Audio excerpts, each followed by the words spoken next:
Olivier Falorni, lui, restera à distance. Au-delà de cet épisode qui a fait tâche lors des législatives, les socialistes veulent quand même fêter leur victoire électorale et se mettre en ordre de bataille pour la suite. Jérémy Brossard, Vincent Déby.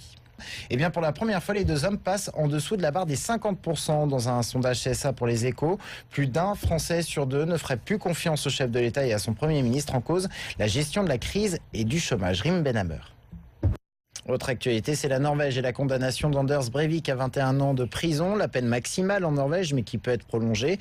L'information, c'est qu'il a été reconnu responsable de ses actes. C'est ce qu'il voulait, Anders Breivik, ne pas aller à l'hôpital psychiatrique. Ce verdict était aussi attendu des Norvégiens, mais la population n'a pas forcément suivi le procès. Et puis, enfin, la politique avec les universités d'été du PS qui s'ouvrent aujourd'hui à La Rochelle, dans un climat un peu particulier. Il y a les récentes victoires qu'il faut fêter, se préparer pour la suite, mais on est sur les terres du psychodrame des législatives, si bien que Ségolène Royal ne sera pas là.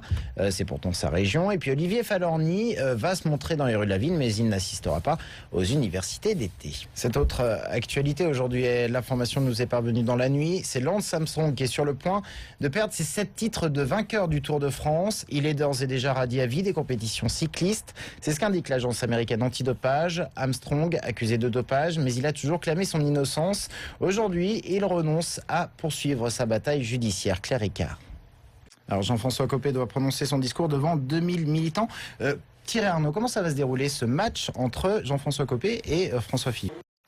Thierry, au-delà de cette élection pour la tête de l'UMP, dans ce parti où il y a la culture du chef, finalement c'est la bataille pour 2017 qui s'annonce? Le programme Apollo s'est achevé 3 ans seulement après le premier pas sur la Lune. Depuis, plus aucun homme n'a foulé cette planète. Les sondes ont pris le pas justement sur l'homme. Les explications de Rebecca Benborek. À gauche, ce rappel à l'ordre de Jean-Marc Ayrault dans le JDD. Le Premier ministre s'adresse aux membres de la majorité qui seraient tentés de voter contre le traité européen, en l'occurrence les Verts et les parlementaires de la gauche du PS. On est solidaire quand on est membre du gouvernement, a déclaré le Premier ministre. Un refus du traité déclencherait une crise européenne, a-t-il prévu. Pratiquement midi sur BFM TV, bienvenue si vous nous rejoignez. Dans les titres, les fortes chaleurs, on attend encore aujourd'hui jusqu'à 40 degrés. 33 départements sont classés en vigilance orange par Météo France. Dans le sud-ouest, dans le centre et dans le nord-est, pensez à vous hydrater. Les températures vont commencer à baisser à partir de demain.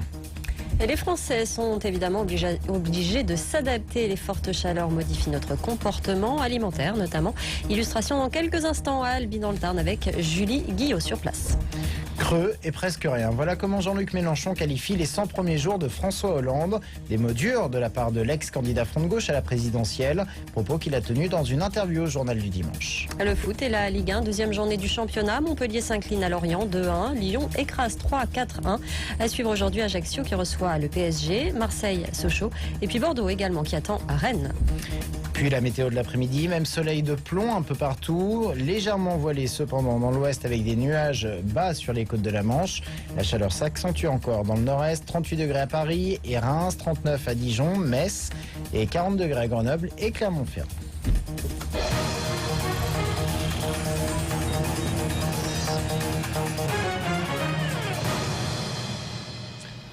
Il fait chaud, très chaud. L'alerte orange canicule a été maintenue dans 33 départements du sud-ouest, du centre et du nord-est. Météo France prévoit que cet épisode de forte chaleur qui a débuté vendredi s'arrête progressivement à partir de demain. Et on part maintenant à La Rochelle où se tient l'université d'été du Parti Socialiste. On retrouve sur place pour BFM TV Valérie Béranger. Valérie, il y a un nouveau débat qui s'est invité à La Rochelle. C'est le débat sur la publicité à France Télévisions après 20h. Et on en vient à cette polémique en Gironde relancée par le récent feu à Lacanau. La région est en effet privée de Canadair. Pour des raisons de coût, tous sont désormais stationnés dans les Bouches-du-Rhône. Et pourtant, la Gironde est le département où l'on recense le plus de départs de feu. Anna Moreau.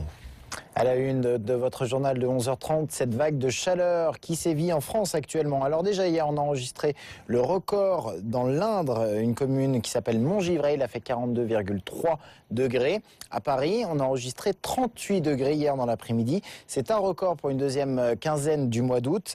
Donc les Parisiens ont dû s'adapter. Difficile quand même de supporter cette chaleur, mais rien à voir avec 2003. Écoutez plutôt ces réactions.